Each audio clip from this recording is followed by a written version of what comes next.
Hello दोस्तों, कैसे हैं आप?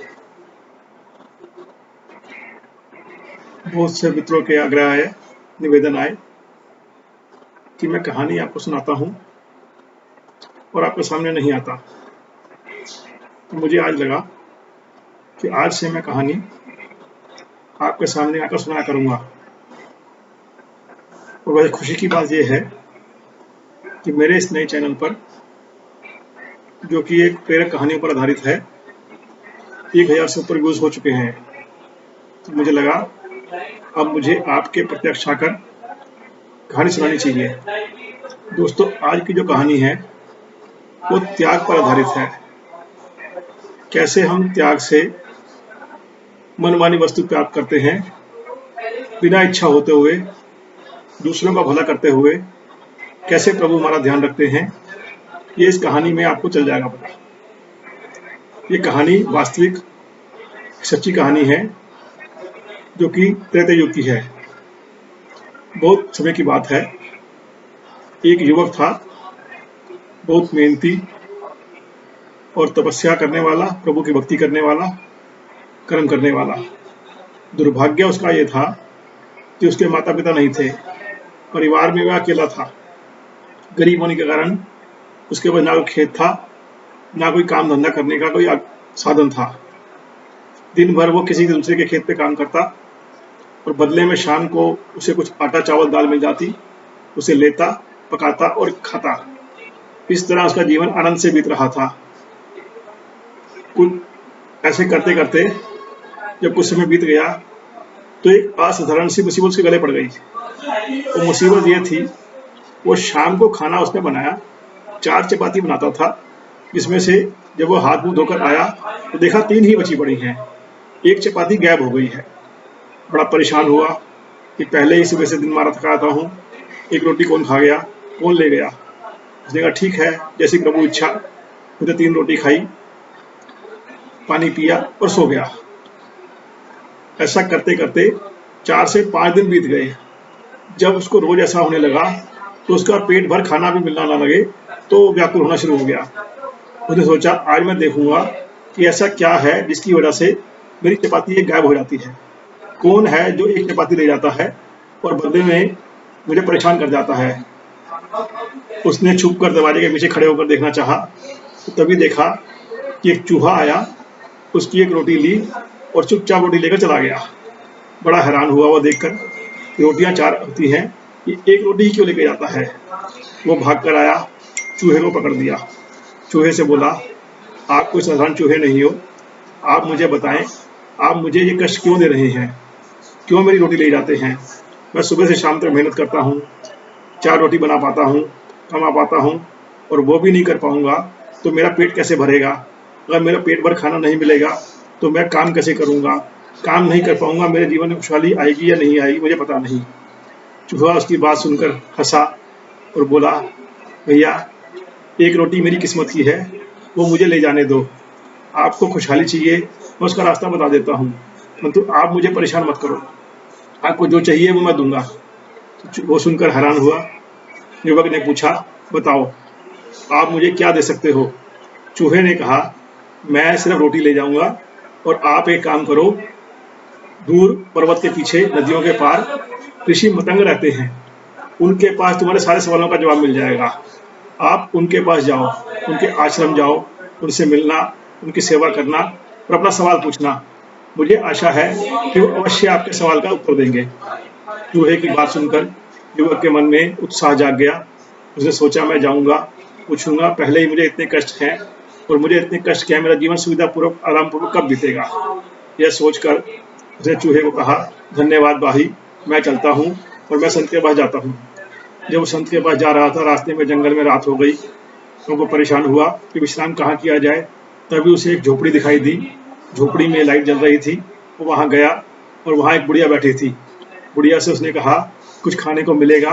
बुढ़िया ने कहा मिलेगा, परंतु तुम इतनी रात को कहाँ जा रहे हो। तो उसने मुझे बताया कि उधर नदी पार करके पर्वत के पास आश्रम में मतंग ऋषि रहते हैं, मैं उनके पास एक सवाल का जवाब पूछने जा रहा हूँ।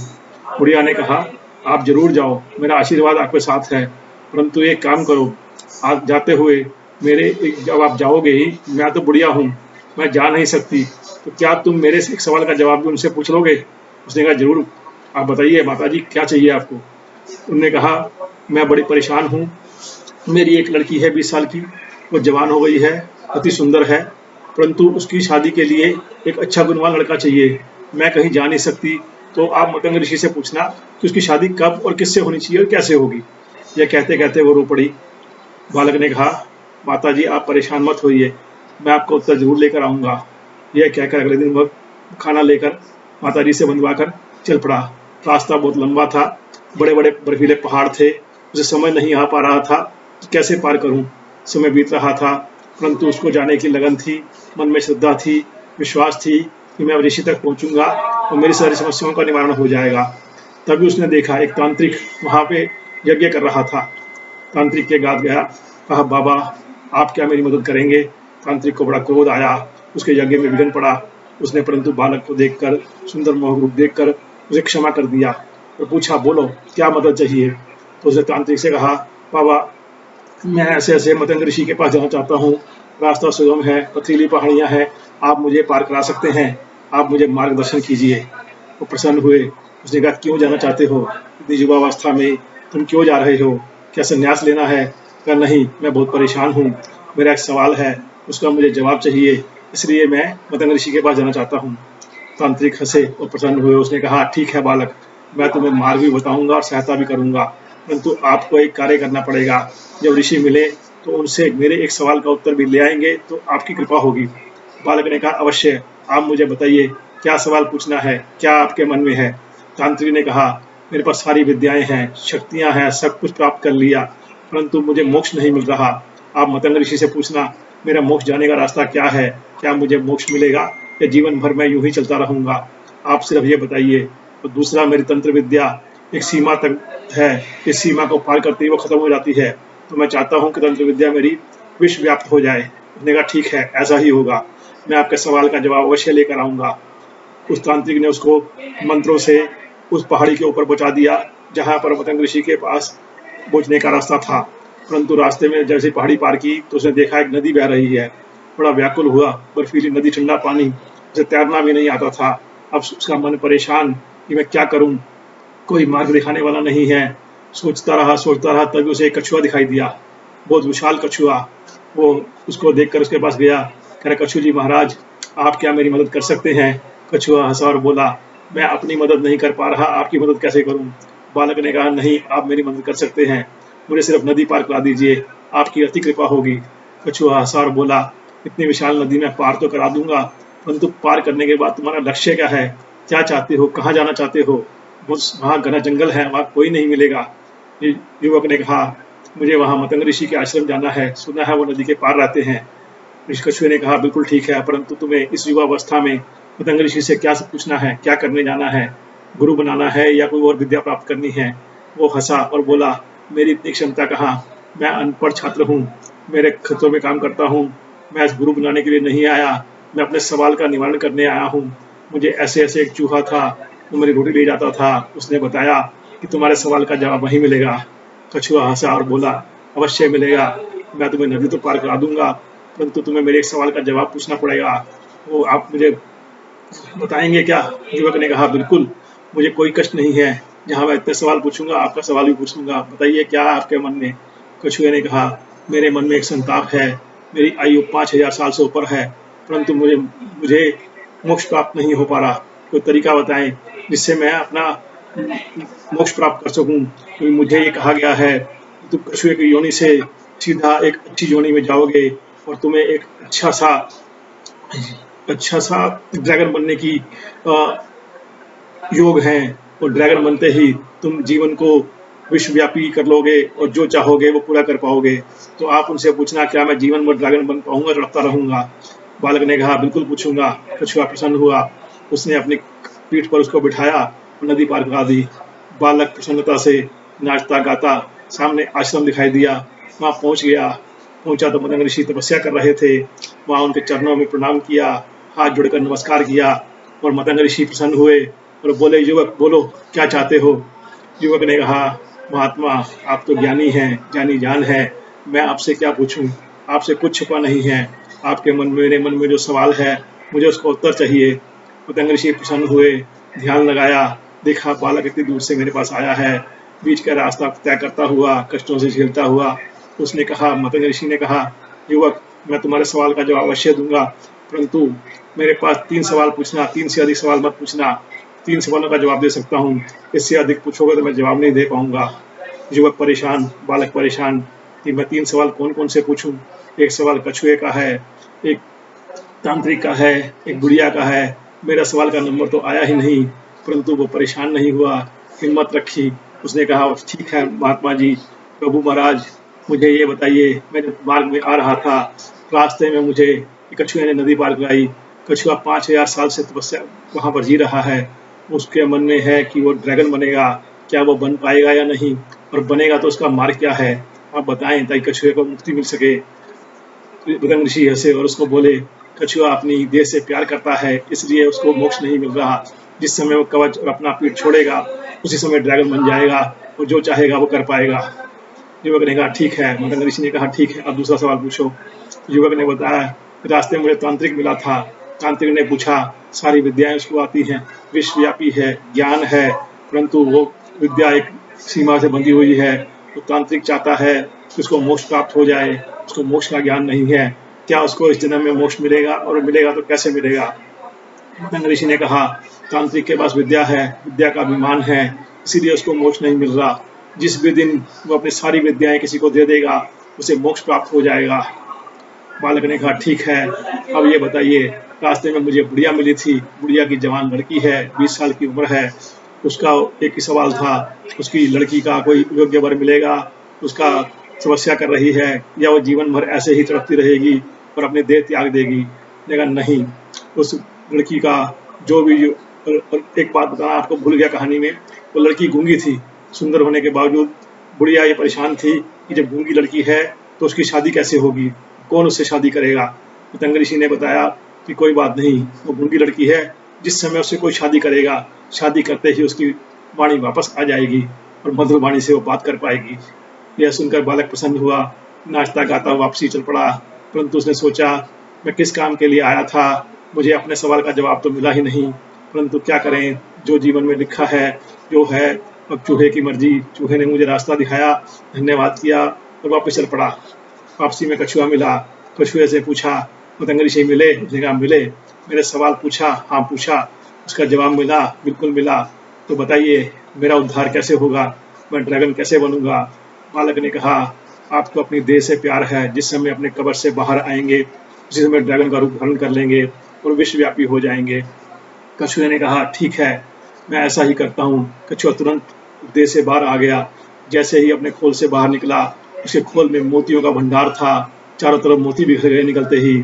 कछुए ने कहा, और कछुआ ड्रैगन में बदल गया। कछुए ने कहा, ये मोती मेरे किसी काम के नहीं है, ये मोती आप ले लो, आपका जीवन सफल हो।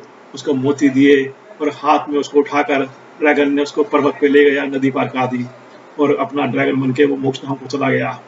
अब बारी आई पर्वत पे जाने पर, जब वापस आ रहा था, मोतियों का भंडार था, तो तांत्रिक ने देखा और उससे पूछा, आप इतने मोती कहाँ से लाए। उसने बताया, ऐसे ऐसे हुआ।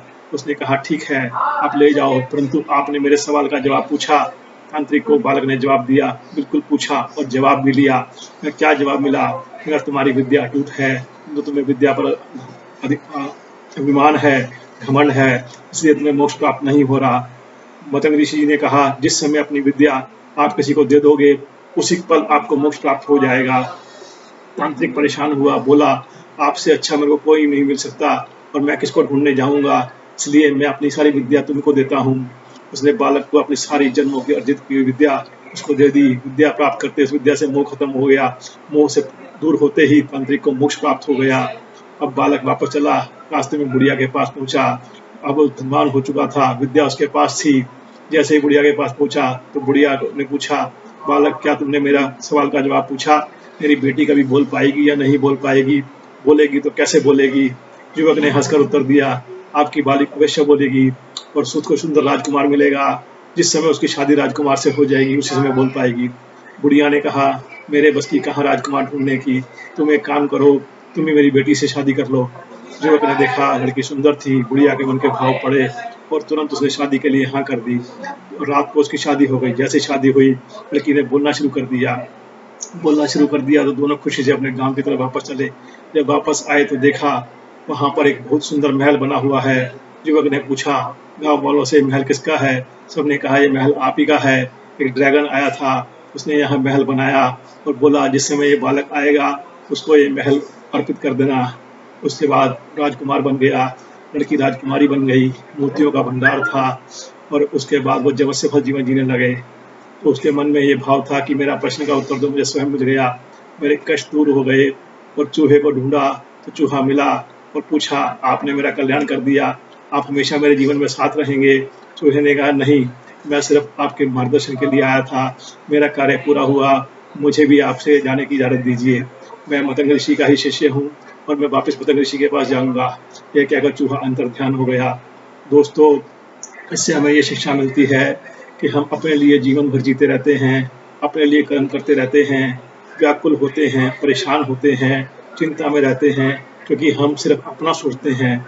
समय ये नहीं कि हम अपना सोचें, छोटा सा जीवन है।